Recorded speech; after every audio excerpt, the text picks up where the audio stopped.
Colin Evans is the chief executive of Thruvision, an Oxfordshire-based company that's developed technology to detect whether someone's carrying a knife.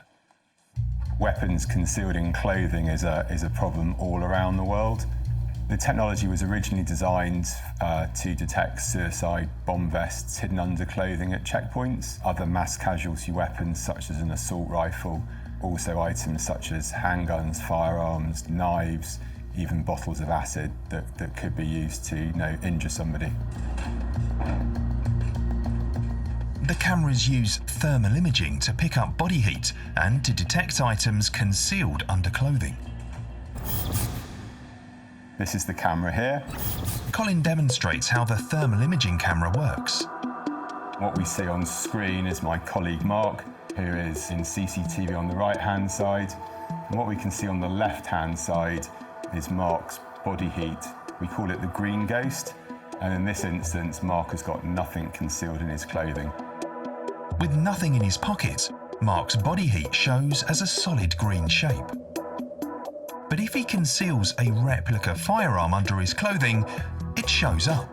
Here we can see Mark at about 7 meters away from the camera with a clear, obvious anomaly on his chest area, a large black item.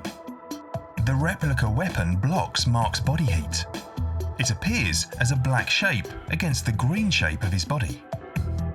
So if Mark walks slowly forward, as he gets a little bit closer, we can see the size and the shape of that item, and in this instance it's clearly a machine gun. Unlike a metal detector, these body heat cameras can detect things made of any material. Mark hides 3 more different items in his clothing. We've clearly got 2 or 3 items that we can see there. So if I play the role of a security guard, I could say to Mark, excuse me, sir, you seem to have something in your upper left breast pocket area. Mark takes out a packet of cigarettes. So we can clearly see that's now gone, so I've resolved that alarm. But Mark, you've also now got something in your left-hand pocket down there. Can you take that one out? This time, it's a large bag of sweets. But we still have one more item. We can see something over on his front of his left-hand leg, so maybe show us what that is, please, Mark. On this occasion, Mark's concealing a knife. So going through that process, clearly I was able to identify items he had concealed without touching or frisking Mark. This process is called a virtual pat-down.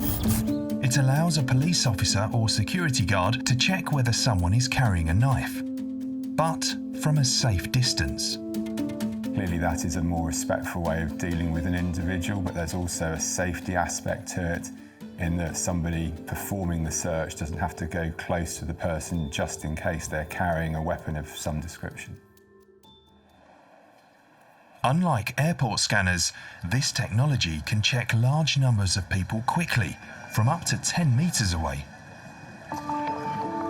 Airport body scanners and metal detectors, once you move into a busy public area, they're really not a practical proposition to be used to screen everybody. It's almost impossible to get people through fast enough. We were designed to solve that problem in that we operate at range, and we can do that as people are either stationary or walking.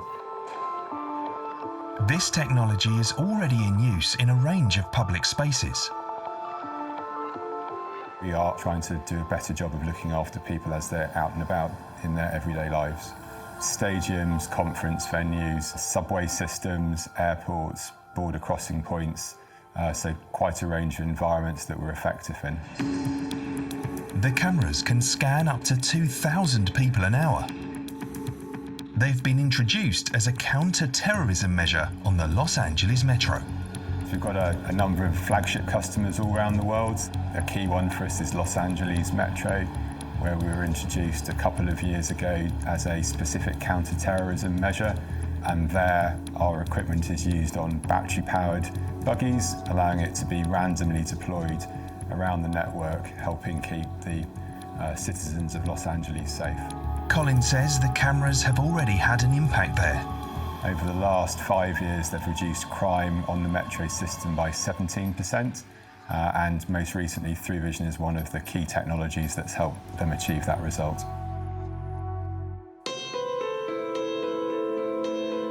In 2019, the cameras were trialled on the London Underground as a way of tackling knife crime.